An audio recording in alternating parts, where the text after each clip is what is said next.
Recording stopped. Buenos días, ¿cómo andan? ¿Cómo están? Buen día. Profe, Bueno, hoy continuamos con la UTI 6, donde vamos a dedicarnos a ver el crecimiento folicular. Un poco para recordar lo que estuvimos viendo el ovario la semana pasada, y ahora vamos a hablar sobre qué es lo que pasa en cada uno de esos folículos. La biografía es, por supuesto, la que ustedes ya conocen, del técnico de hoy, y donde se hacen las preguntas, y cualquiera de esos libros están más que bien, recomendando siempre el primero, la histología de Ross, que es el más utilizado a nivel mundial. La clase pasada ya hemos definido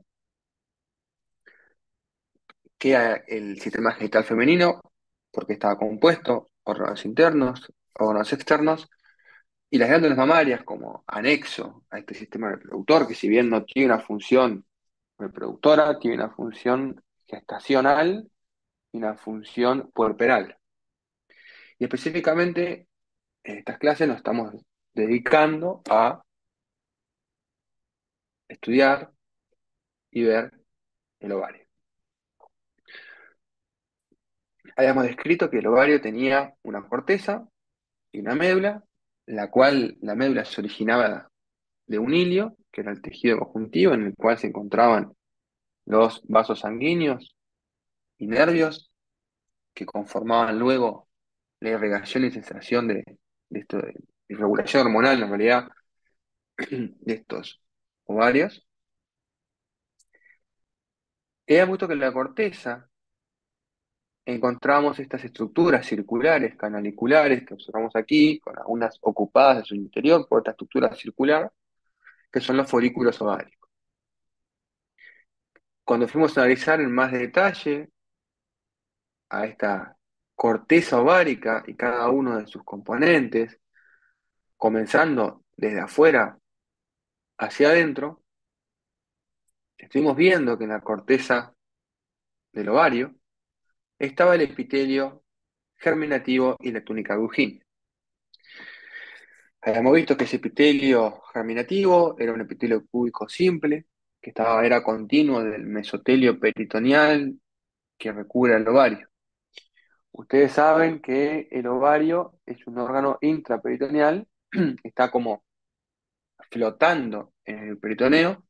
En verdad no es que esté flotando, sino que está sostenido por unos ligamentos, pero está sostenido por los ligamentos flotando y recubierto por peritoneo. No sé si ustedes ya vieron lo que es el peritoneo. El peritoneo es como una serosa, una membrana, un epitelio simple plano que recubre al ovario. ¿Bien? Por debajo de este epitelio germinativo, que antes se le llamaba así, epitelio germinativo, porque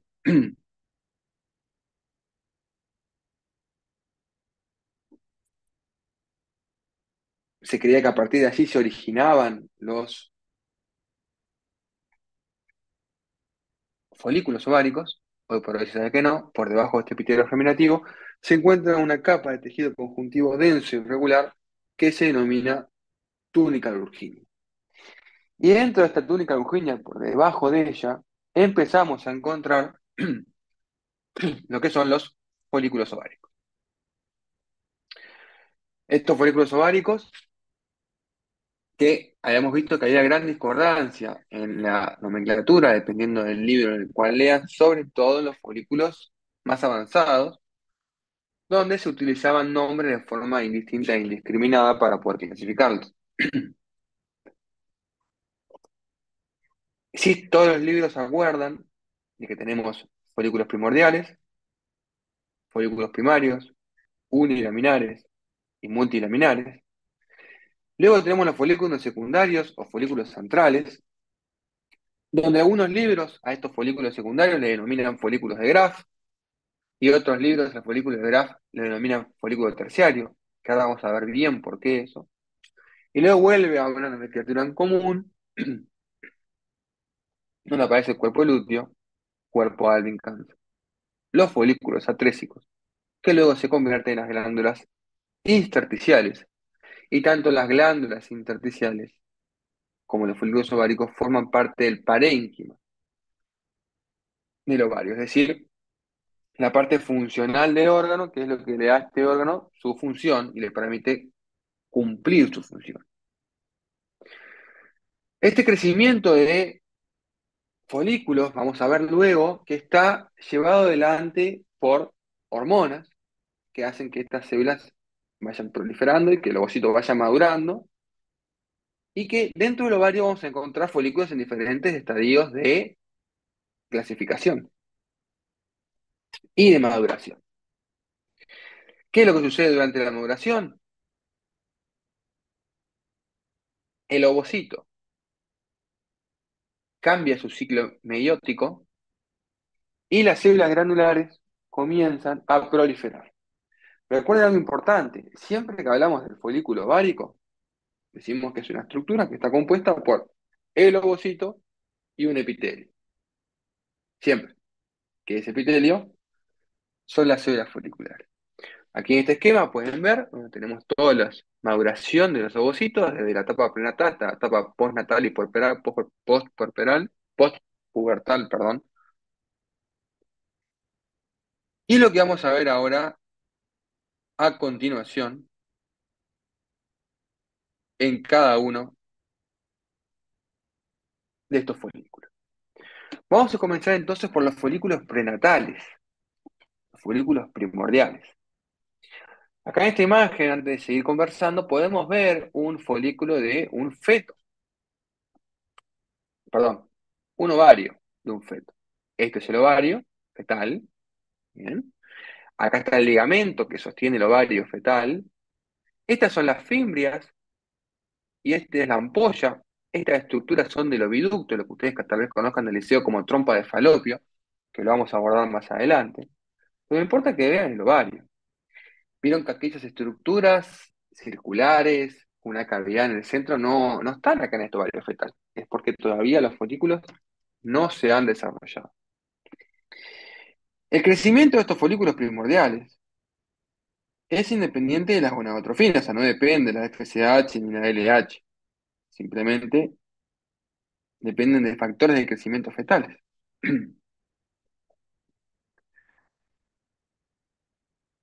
Se encuentran siempre todos los folículos ubicados debajo de la túnica alburquínea. Como podemos ver aquí, esta es una ampliación de ese ovario fetal. Con la letra O se marcan los folículos ováricos y con la flecha se está marcando el epitelio simple plano que recubre a cada uno de estos ovocitos.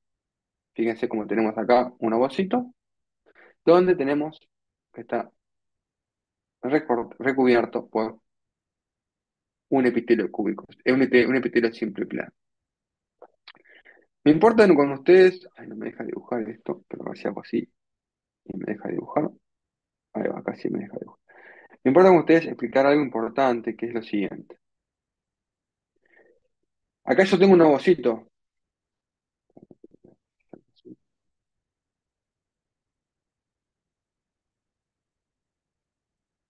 La vida no me lo permite.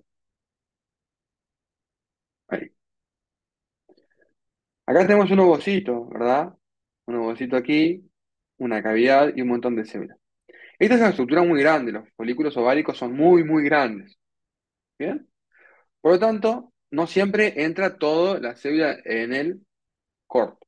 Si yo corto por acá y lo miro desde arriba, desde acá, con mi ojo, voy a visualizar una estructura, paren que si quieren, les respeto los colores, voy a visualizar una estructura rosada, por fuera una estructura amarilla, más por fuera la capa de células foliculares,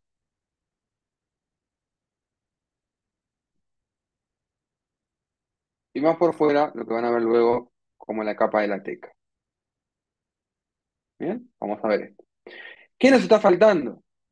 Nos está faltando el núcleo del ovocito, que claramente no lo vemos, porque el corte que hicimos no tomó, en este caso, el núcleo. Pero si el corte hubiera sido por acá, sí tomaría el núcleo y aparecería acá en el centro el núcleo. Y ni que hablar si el corte es por acá, ni siquiera vería ovocito. Y lo mismo es aplicable a los demás folículos. Acá yo tengo un folículo primordial, pero si mi punto de corte es por acá, por este sector, yo voy a ver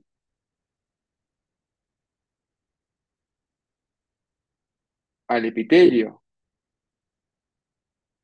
simple plano por fuera y luego al ovocito. No voy a ver el núcleo porque el punto de corte no lo agarro. ¿Bien? Esto se entendió bien porque es muy importante para seguir adelante. Sí,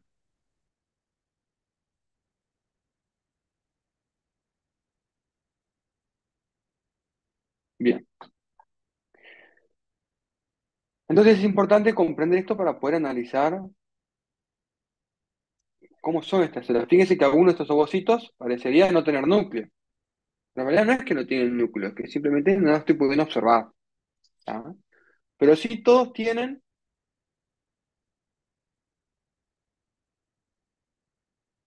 un epitelio folicular simple plano que los rodea. ¿Bien? Aquí se pueden ver más ejemplos de estos folículos primordiales que están compuestos por el ovocito y el epitelio simple plano que rodea a estos ovocitos. Estos ovocitos que se encuentran detenidos en el diploteno de la profase de la meiosis uno, que es una etapa madurativa del ovocito, y que luego van a seguir avanzando hacia folículos primarios, unilaminares, multilaminares. ¿Bien? Que podemos ver la microscopía electrónica, el ovocito, su núcleo, el citoplasma, cargados de gránulos, mitocondrias, y luego tenemos a las células de la granulosa, que son células planas que recubren a estos ovocitos. Aquí podemos ver cómo van cambiando esos ovocitos a medida que va madurando el feto. Fíjense, a los 4 meses tenemos muchos ovocitos englobados por una única capa de células planas. A medida que avanza el desarrollo, cada ovocito se individualiza, ya no quedan todos englobados bajo un mismo epitelio, sino que cada ovocito va a tener su epitelio. Y comienza a ocurrir la meiosis. Fíjense cómo aquí en el neonato, perdón, en el feto de 7 meses aparecen los cromosomas dispersos y ya en el neonato tenemos al ovocito detenido en la etapa del diploteno con su correspondiente epitelio simple plano que lo rodea. ¿Bien? Estos ovocitos primordiales van a avanzar y van a madurar hacia folículos primarios. Los folículos primarios, lo que sucede es que el ovocito aumenta de tamaño, fíjense que se hace más grande. Es el único momento en el cual el ovocito aumenta de tamaño, ¿eh? Acá. Se encuentra detenido en la misma etapa de la meiosis. Lo que sí cambia es el epitelio folicular, esas células foliculares que rodeaban antes al folículo primordial, ya no son más planas, sino que son un epitelio cúbico simple, que van a rodear a ese ovocito. Las células se tornan más cúbicas, dejan de ser planas, y comienza a formarse entre estas células y el ovocito un sector o una sustancia que se denomina zona pelúcida.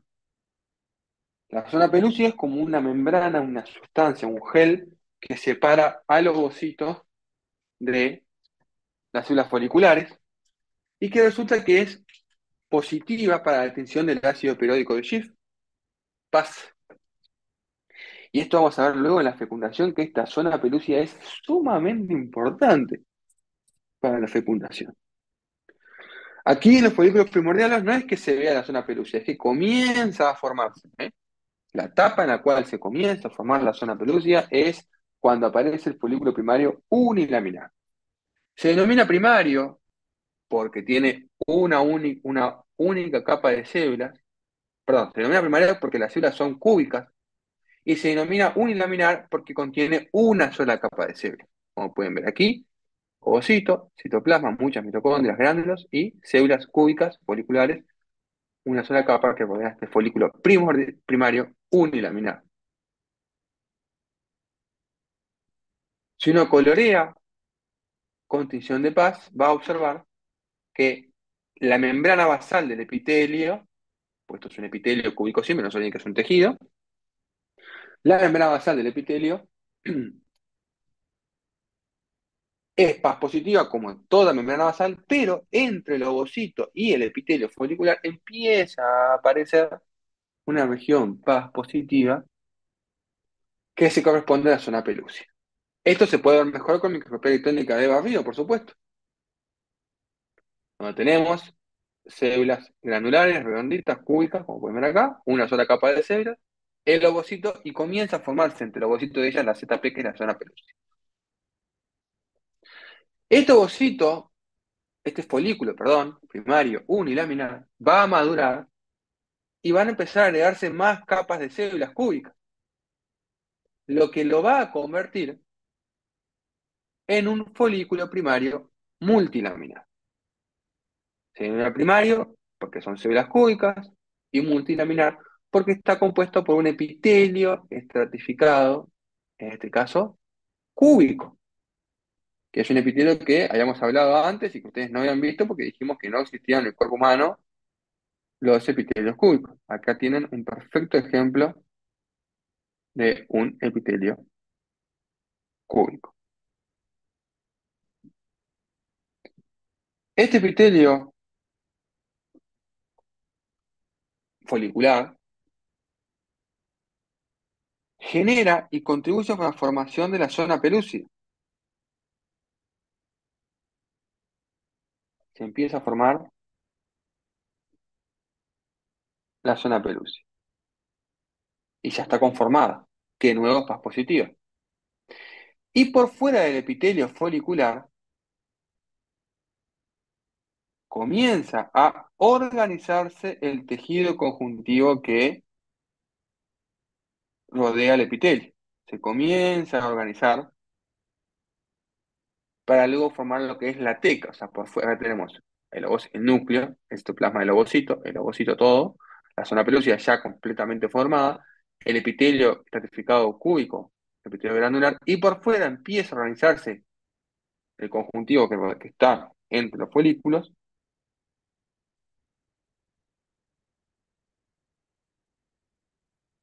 para denominarse y organizarse ese llamado teca.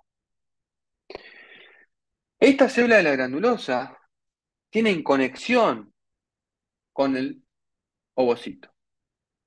No están aisladas. A pesar de que está la zona pelúcida que las separa, estas células granulosas tienen prolongaciones, o sea, interdigitaciones, que contactan y tocan al citoplasma del ovocito u ovolema.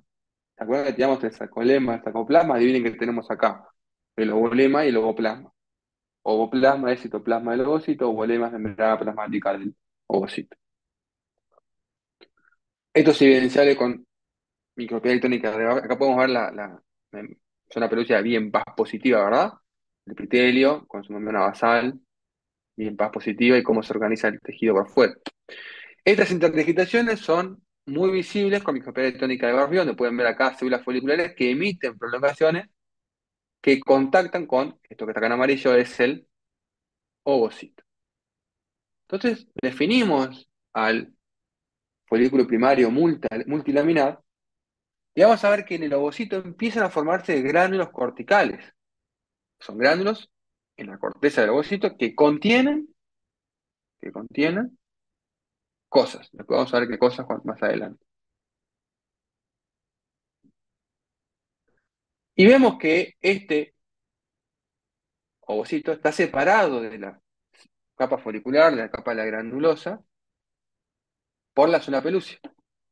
La zona pelúcida es una membrana que está producida por el ovocito y por las células de la granulosa. O sea que ambas células contribuyen a su formación.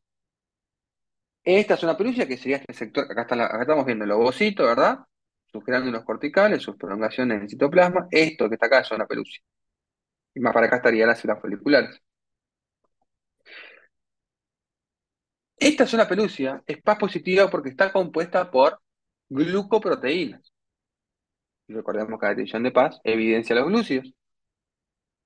Entonces tenemos glucoproteínas que rodean y que conforman esta zona pelúcida.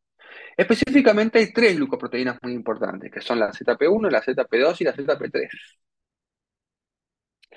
La ZP1 aún en mamíferos no se ha caracterizado, no se sabe su función bien todavía. La ZP2 es una proteína que ayuda a la unión del espermatozoide cuando ocurre la fecundación. Y la ZP3 es la proteína más estudiada. ¿Por qué? Porque es la proteína receptora del espermatozoide. Es la proteína que contribuye a que el espermatozoide pueda hacer una reacción que se denomina acción recrosomal, que es la que se encarga de permitir la fecundación. Y esta proteína tiene la particularidad de que es especie específica. ¿Qué quiere decir que sea especie específica? Quiere decir, por ejemplo, que los gatos tienen una ZP3 específica de gatos. Los perros tienen una ZP3 específica de perros. ¿Bien? Eso quiere decir que sea específico, que tiene esas particularidades. Y ustedes me preguntarán, ¿para qué quiero yo saber esto? ¿De qué me sirve a mí saber toda esta información? Si en realidad nunca voy a ver un gato aparearse con un perro y viceversa, ¿no? ¿Para qué sirve esto? Está bien, eso es totalmente válido el planteo, que si alguien pregunta, ¿para qué me sirve a mí saber si ZP3 y total, los gatos y los perros no se aparean? Eso está perfecto y es aplicable a los mamíferos. Ahora, imagínense un gran lago, un estanque, o la laguna de Rocha, la laguna de Merín. En ese estanque hay huevos de tararira, huevos de sapo, de ranatoro, huevos de ranita verde, huevos de vieja del agua, de otros peces, etcétera, de dorados, etcétera, etcétera. Y por supuesto que también hay espermatozoides de la tararira, el ranatoro, el dorado, de la vieja del agua, etcétera, etcétera. Entonces, ¿cómo evitamos que un espermatozoide de la tararira no se una al espermatozoide de la rana toro, específicamente con el ZP3? De esta forma, la naturaleza garantiza de que no haya intercambio entre especies. O sea, por más que si un gato se quiera parear con un perro, nunca va a haber una fecundación, porque el espermatozoide del macho de la otra especie no va a poder fecundar al ovocito de la otra especie. Y eso se da específicamente por la ZP. No hay otra explicación. Esto es siempre en medicina y en el amor, ni nunca ni siempre. Esto es así, pero hay excepciones. Capaz que ustedes saben que la mula es un híbrido entre el burro y el caballo, dos especies diferentes. Y aún así se permitió que se fecunde a la hembra de la especie. Y sale la mula. Ahora, la mula es un animal estéril. La mula no se puede reproducir. La mula cuando nace, por definición, es estéril. Entonces, si bien se permite, vemos una consecuencia dramática para la reproducción. Entonces, es fascinante que a partir de una proteína determina que un espermatozoide no puede actuar sobre otro espermatozoide, sobre otro ovocito, perdón, de otra especie. Y garantiza la correcta seguridad y procreación de las especies, teniendo estos ovocitos en su zona pelúcida unas proteínas especie específicas. Por lo tanto, la fecundación se va a dar solamente si son de la misma especie. Y aquí podemos ver a un ovocito en suspensión en una placa de Petri, es decir, un laboratorio donde podemos ver el ovocito, el núcleo, la zona pelúcida por fuera y algunas células de la granulosa, y aquí vemos tres espermatozoides queriendo ingresar a ese ovocito para poder fecundar. Continuando con la maduración, vimos el folículo primordial, el folículo primario unilaminar, el folículo primario multilaminar, y ahora vamos a encontrarnos con el folículo secundario o antral.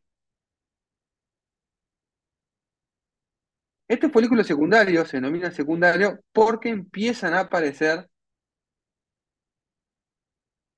cavidades dentro del epitelio folicular. Empiezan a aparecer antros. Sabemos mucho que el antro es cavidad. Aquí el ovocito alcanza su máximo tamaño. Está en su máximo tamaño. La capa de la granulosa prolifera y se empieza a llenar de cavidades. Se comienza como a separar el ovocito del epitelio aún más. Empiezan a aparecer los cuerpos de Kalexner, que son congregaciones de ácido hialurónico y protoglicano, que son PAS positivos, que podemos ver estos cuerpos. Y por fuera del epitelio granuloso o folicular, encontramos la organización del tejido conjuntivo. Habíamos dicho que en el folículo primario multilaminar, el tejido conjuntivo que estaba por debajo de las células foliculares se comenzaba a organizar conformando la teca. Bueno, aquí esta teca comienza a organizarse en dos sectores, la teca interna y la teca externa. La teca interna es la más cercana al epitelio folicular y la teca externa es la más lejana al epitelio folicular. Estas tecas tienen funciones diferentes y características diferentes. La teca interna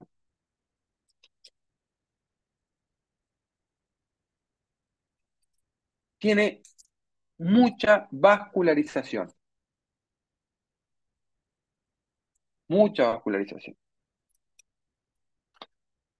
Y en respuesta a la hormona luteinizante, es decir, a la LH, esta teca secreta estrógenos. Entonces, estamos viendo que el ovario era el órgano que tenía una función hormonal a través de la secreción de estrógenos y progesterona. ¿Quién secreta los estrógenos? La teca interna del folículo ovárico.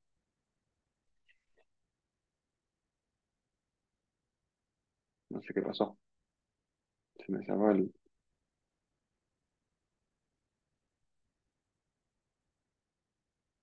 Ahí volvió. ¿Estamos bien? ¿Ustedes también?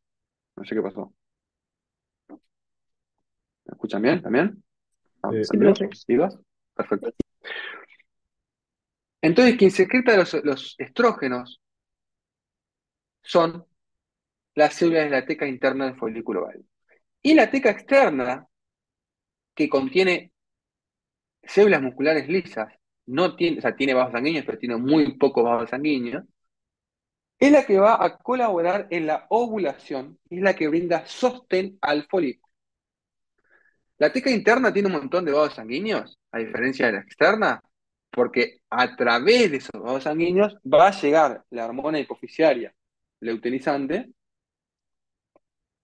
y a través de esos vasos sanguíneos se va a liberar los estrógenos para que llegue al cuerpo humano, ¿verdad? Aquí vemos la copia electrónica de transmisión de claramente un folículo secundario antral, vemos el ovocito con su núcleo nuclear, la zona pelúcea, un epitelio estratificado oculto que contiene cavidades antrales y por fuera el tejido conjuntivo que comienza a organizarse, por lo que lo denominamos folículo secundario o antral. Por supuesto que acá, al crecer estos folículos, es donde más se aplica la situación de los cortes y de cómo visualizo las cosas. Porque esto al ser tan grande puede pasar que yo vea esto, un pedazo de folículo en el cual no veo ni cavidad, ni veo ovocito, no veo nada. Y acá no sabes qué ovocito es, no sabes si es un secundario, si es un primario multilaminar, no tenés forma de saberlo. Te falta información. Para poder decir qué tipo de folículo es adecuadamente, tengo que ver el folículo entero. Y acá sí, ver la cavidad antral, la célula granulosa, la teca interna y la teca externa. Y cuando veo esta teca interna y esta teca externa, voy a observar la interacción que hay entre estos dos tejidos conjuntivos. No solamente por su estructura, sino también por su secreción. Acá tenemos a la célula de la teca interna, acá tenemos a la célula de la teca externa, y fíjense lo que sucede con la célula de la teca. Habíamos dicho que la célula de la teca interna era quien se encargaba de secretar los estrógenos. Acá estamos viendo, perfecto, ¿ah? Que la teca interna tiene el receptor de LH. Pero fíjese lo que sucede. La célula de la teca interna, perdón, la célula de la teca externa, tiene una enzima que la célula de la teca interna no tiene, que es la aromatasa. Entonces la célula de la teca externa le tiene que pasar la progesterona a la teca interna para que la pueda convertir a androstenediona y para que luego la teca externa,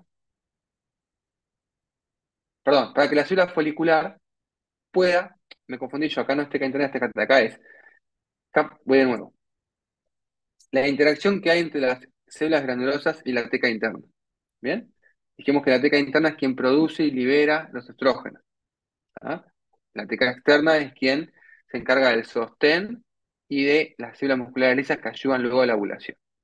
¿Qué interacción se genera entre las células de la teca interna y la granulosa? La siguiente.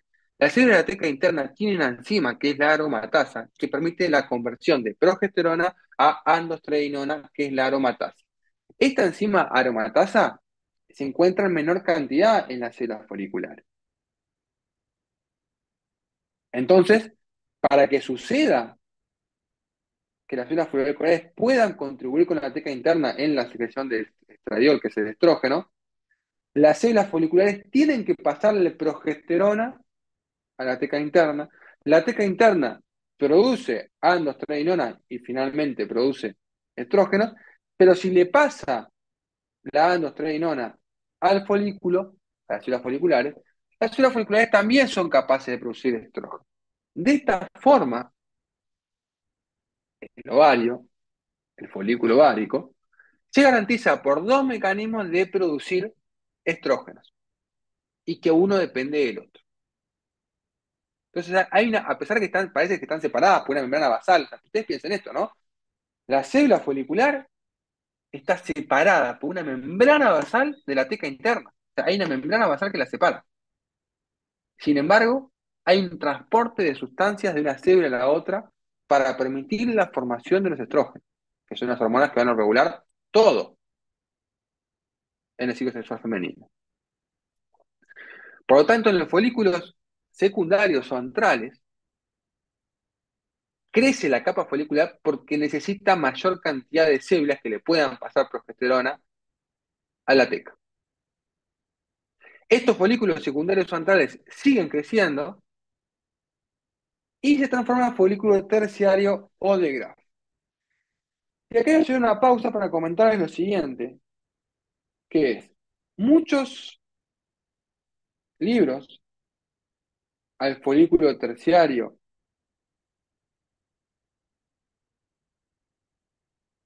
o de Graf lo denominan secundario. ¿Por qué? ¿A qué le llamamos folículo de Graf? Para decir que estamos frente a un folículo de Graf o terciario, tenemos que hacer un diagnóstico retrospectivo. ¿Qué quiere decir un diagnóstico retrospectivo? El folículo secundario de Graf es aquel que se va a ovular. Es el folículo ovárico que se va a ovular.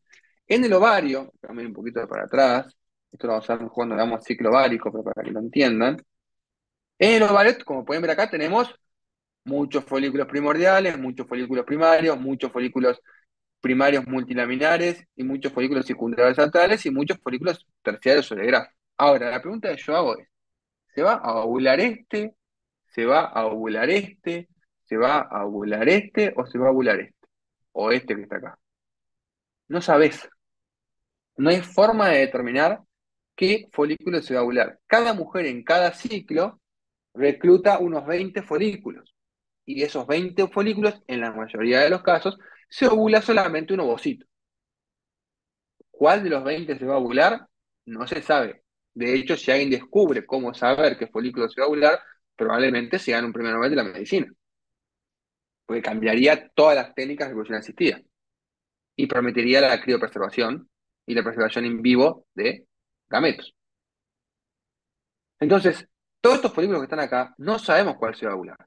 El que se ovula, el que salió, acá en este esquemita, este que está acá, ovulaste, tú liberaste el ovocito. Por lo tanto, tú eras un folículo secundario, un folículo terciario o de Graf, porque liberaste el ovocito. Entonces, para decir que estamos frente a un folículo terciario de Graf, tiene que haber sucedido la ovulación.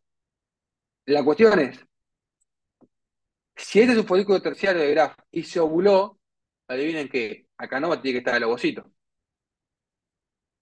Entonces, como es complicado hacer ese diagnóstico, muchos libros le ponen secundario de Graf.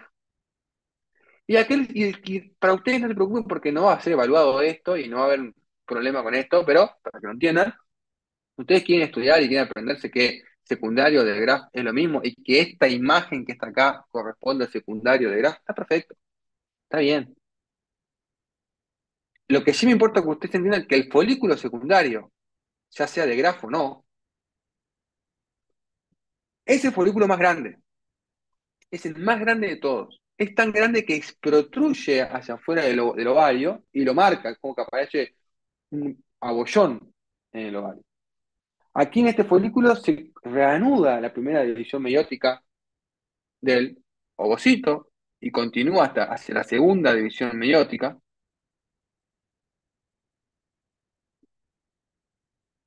Posee un gran antro único, una gran cavidad única que separa al resto del ovocito de la capa folicular.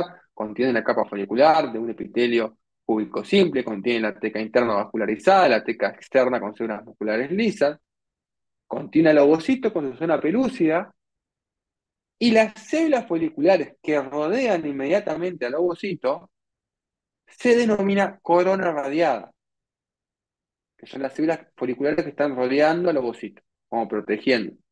Estas células foliculares están ancladas al resto del epitelio folicular a través del cúmulo ósforo, que es este sector que está acá.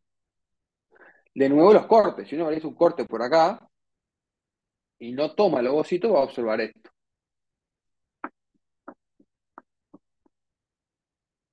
Bien, acá tenemos la cavidad, células foliculares, teca interna, teca externa.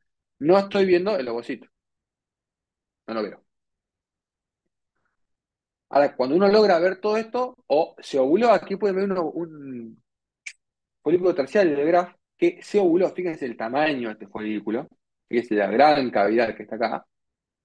Y acá se rompió el folículo y se rompió el epitelio ovárico, el epitelio germinativo, y se ovuló. Entonces acá no hay ovocito. Este efectivamente fue un folículo terciario del grafo. Este no. Este que está acá, que es igual a este, no se ovuló este. Este es un folículo secundario. ¿Bien? Entonces el verdadero graph sería este. El tema es que no lo puedo ver porque tendría que ver el momento exacto en el cual ocurre la ovulación. Y eso obviamente in vitro no se puede ver.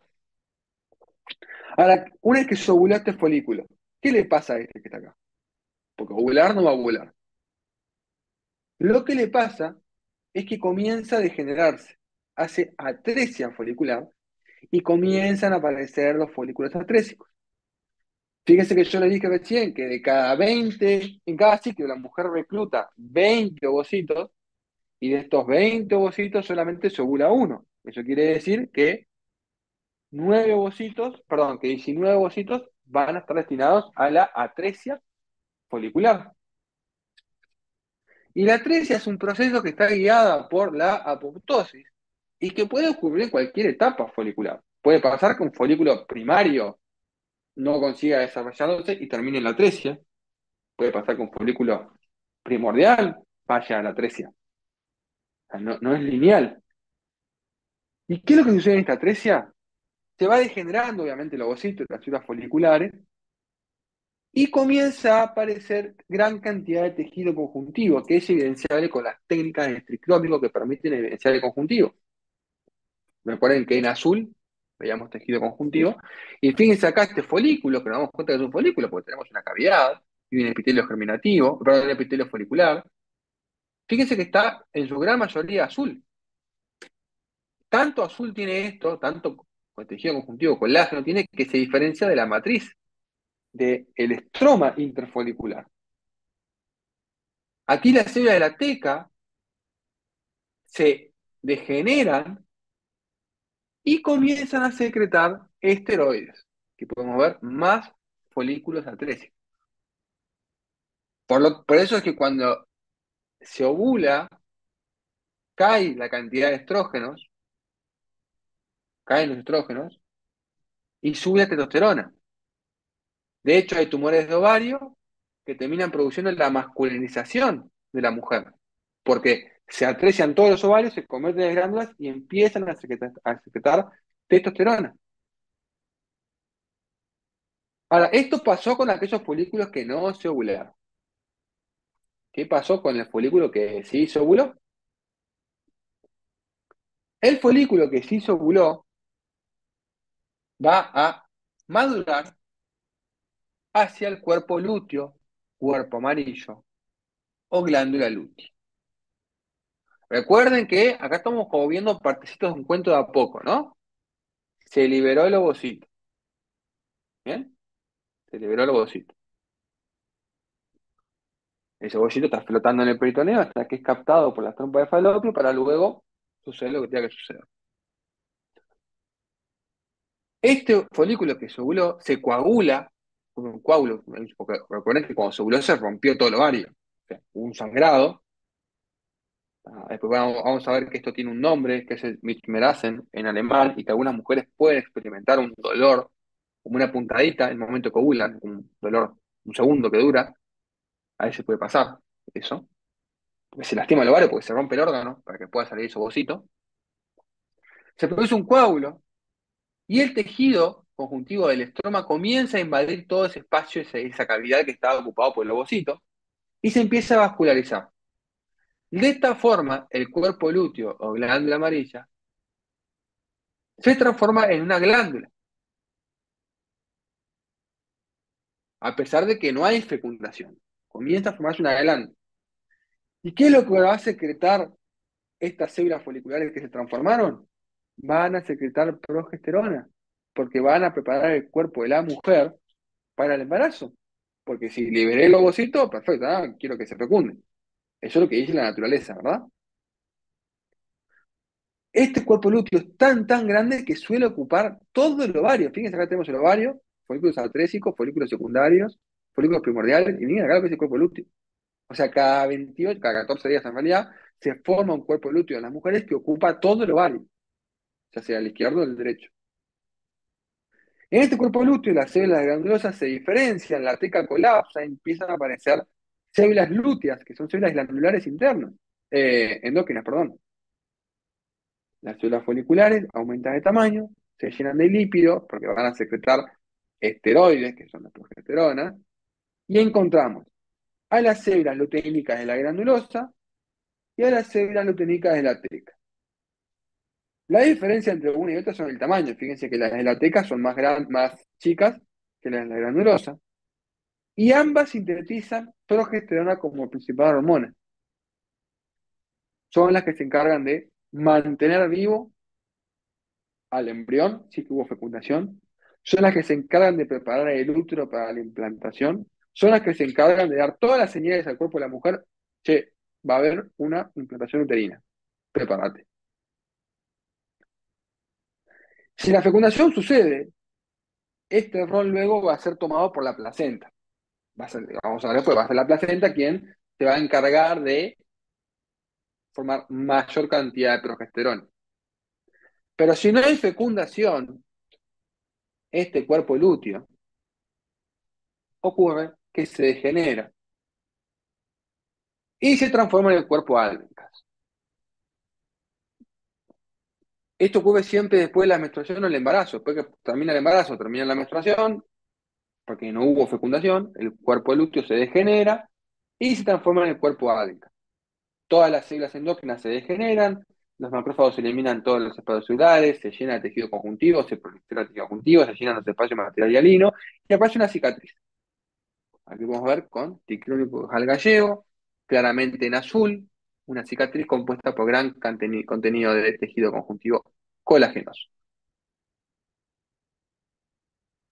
Ojo que acá estoy haciendo dos aclaraciones, ¿verdad? Todo esto que estamos describiendo, estamos diciendo que sucede. Voy a poner las mujeres porque estamos en el cuerpo humano, pero pasa en todos los mamíferos, ¿tá?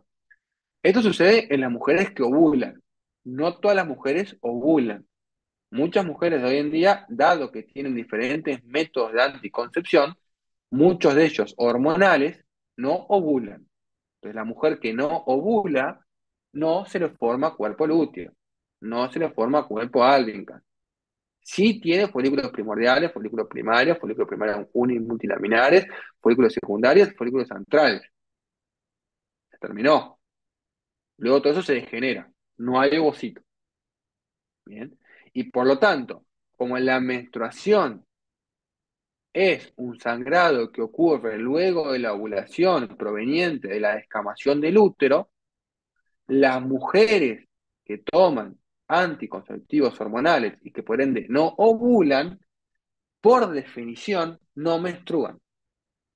El sangrado que tienen, porque tienen un sangrado, que es la descamación del útero, no es técnicamente una menstruación, porque la menstruación es aquel sangrado que se continúa de la ovulación. Como no hubo ovulación, no puede ser una menstruación.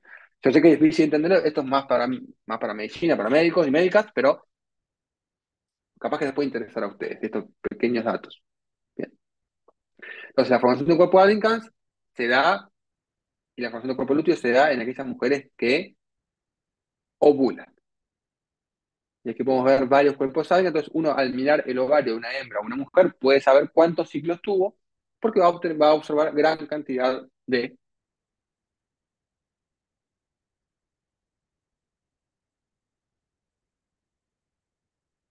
cicatrices. Acá está una esquemita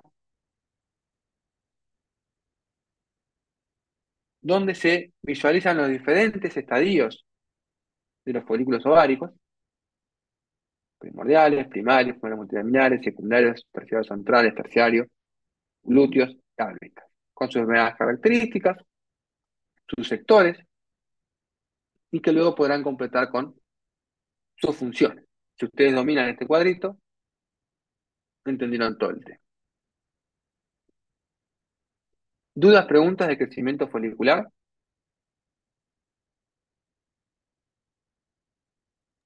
No, Sí, no, profe. esto que todo lo que vimos hoy está en el ROS. Sí, hermosamente detallado. Dale, gracias. ¿Cuándo es el primer parcial? ¿Por qué no está marcado en el cronograma? ¿Te acordás? No sé qué me preguntó, perdón, no vi.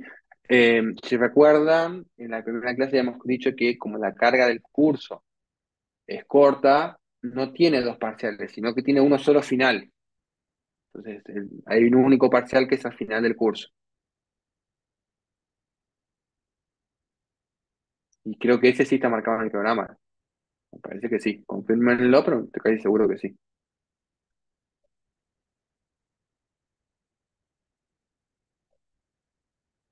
El último sí está marcado. Ese es el único que hay, o sea, no hay otro. No es como la UTI 1 y la UTI 3, que eran cursos más largos, y dado que tenían mayor a 24 clases, eran dos parciales. Los cursos que tienen menos, no me acuerdo, no quiero mentir, no me acuerdo si eran 24, me parece que sí, pero no me acuerdo específicamente el número de clases. Los cursos que tienen determinado menor X número de clases tienen un parcial.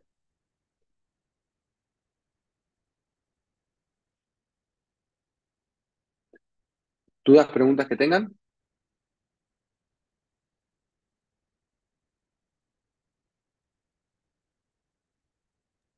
No, seguro que no.